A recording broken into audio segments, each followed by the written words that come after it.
Você tem dificuldades para responder questões escritas? Não consegue redigir uma resposta clara e objetiva? A sua resposta ou fica longa demais ou fica curta demais? Então você sofre do que eu chamo de drama dos 3 Cs: concisão, clareza e coerência. Fica comigo até o final deste vídeo que eu vou te mostrar exemplos de respostas com esses problemas dos 3 Cs e o mais importante, como que você pode resolver esses problemas.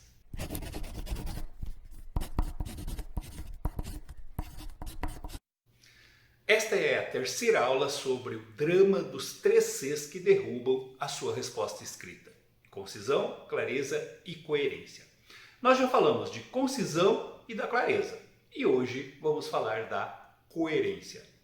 Se você não viu as duas aulas anteriores, acesse o card aqui em cima que você vai direto para a playlist e lá você pode assistir essas duas aulas anteriores. O terceiro grande problema das respostas escritas dos alunos é a falta de coerência.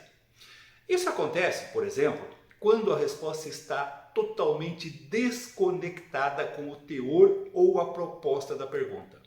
Também acontece falta de coerência quando o aluno faz duas afirmações que se contradizem, uma anulando a outra. Às vezes, o problema é que o enunciado pede um exemplo retirado do texto e ele dá um exemplo da sua memória cultural que não está no texto.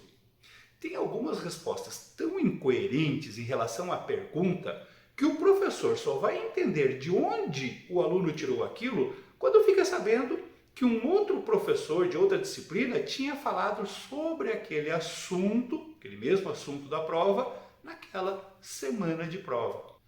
Deixa eu te mostrar um exemplo. Primeiro, vamos ver o texto e a pergunta. A pergunta é feita em cima deste soneto de Boccaccio. Veja o que diz o soneto. Importuna razão, não me persigas. Cesse a ríspida voz que em vão murmura.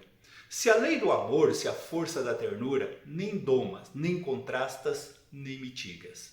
Se acusas os mortais e os não abrigas, se conhecendo o mal não dás a cura, deixa-me apreciar minha loucura. Importuna razão, não me persigas. É teu fim, teu projeto, encher de pejo esta alma, frágil vítima daquela que, injusta e vária, noutros laços vejo. Queres que fuja de Marília Bela, que a maldiga, a desdenhe, e o meu desejo é carpir, delirar, morrer por ela. Aí você tem alguns vocábulos, que podem trazer dúvida. Então você tem domas, que significa controlas, mitigas é amenizas, amenizar, pejo é pudor, laços são braços e carpir significa chorar. E são duas perguntas. A primeira, letra A, diz assim: relendo a primeira estrofe, aponte quem é o interlocutor do sujeito lírico. Pergunta bem direta. E a B, o que o sujeito lírico pede a este interlocutor?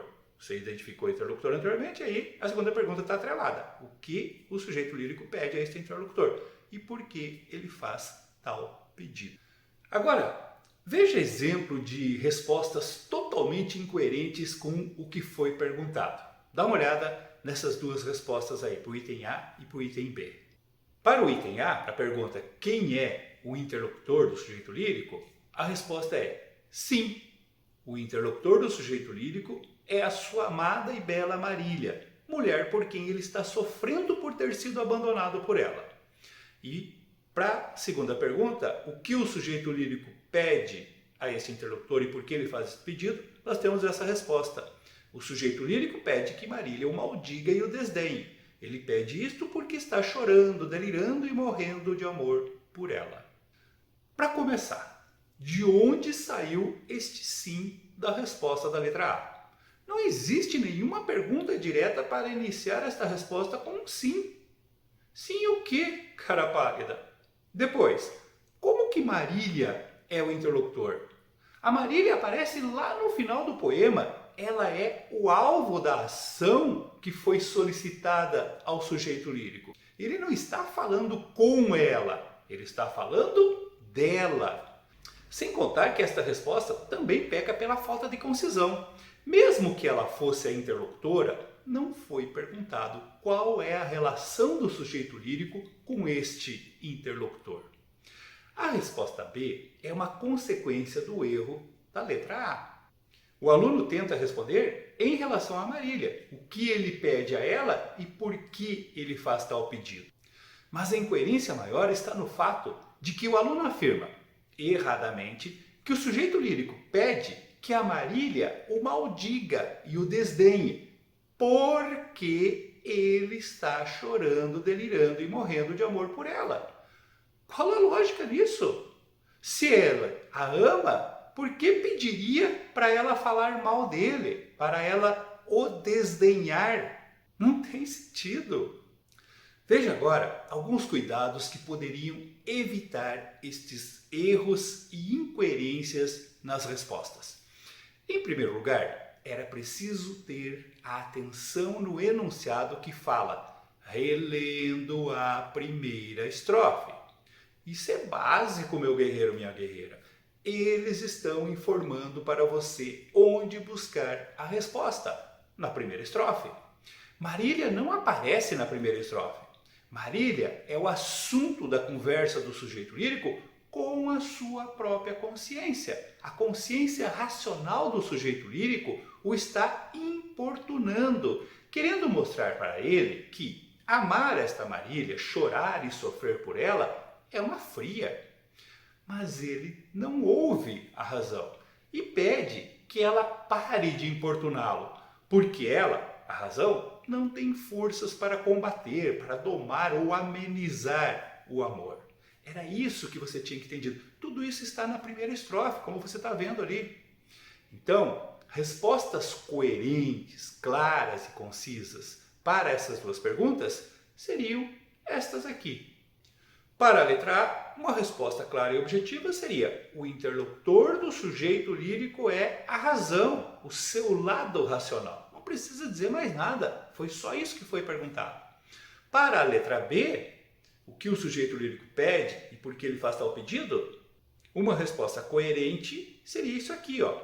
O sujeito lírico pede que a razão pare de importuná-lo, de persegui-lo. Ele pede isso porque a razão não consegue contrariar, domar ou amenizar a força do amor que ele sente pela sua Marília. Observe, gente, que o segredo para se ter uma resposta concisa, clara e coerente começa sempre na leitura atenta do enunciado. Entender o enunciado é o primeiro passo para se conseguir uma boa resposta escrita. Eu explico isso direitinho lá no meu curso Mestres da Leitura. E se você gostou dessa aula, deixa um valeu aí. O valeu está aqui embaixo deste vídeo. É uma forma que o YouTube oferece de você poder colaborar com os criadores de conteúdo de educação. Nós, professores, acreditamos que a educação é a única maneira de mudar este país e melhorar a vida de milhões de brasileiros. Mas não conseguimos fazer isso sozinhos. Se você também acredita nisso, se esta aula te ajudou, o valeu é uma forma de participar deste projeto. Não esqueça também de deixar o seu like e divulgar para os seus amigos. Isso ajuda muito o nosso trabalho. Valeu, galera! Um abraço!